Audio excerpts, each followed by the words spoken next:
एक कार सुनसान राजमार्ग पर तेजी से दौड़ती है। हेडलाइट्स स्याही जैसी काली रात को चीरती हैं। कार के अंदर दोस्त गाते हैं। उनकी हंसी सीमित जगह में गूंजती है। परिदृश्य एक उजाड़ विस्तार में बदल जाता है। पेड़ कंकाल अवशेषों की तरह मुड़ते हैं। ऊपर आसमान में अंधेरा छा जाता है। तारे बादलों के एक मोटे पर्दे के पीछे गायब हो जाते हैं।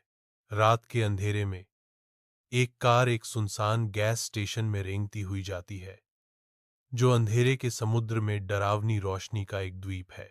दोस्त उभरते हैं।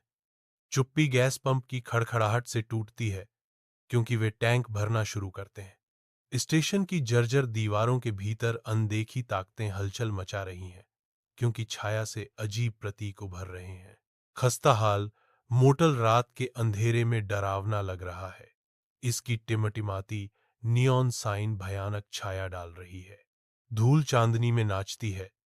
जैसे ही दोस्त डरते हुए भयावह चुप्पी में कदम रखते हैं, जैसे जैसे छायाएं मुड़ती हैं और वस्तुएं सूक्ष्म रूप से खिसकती हैं, हवा में बेचैनी भर जाती है।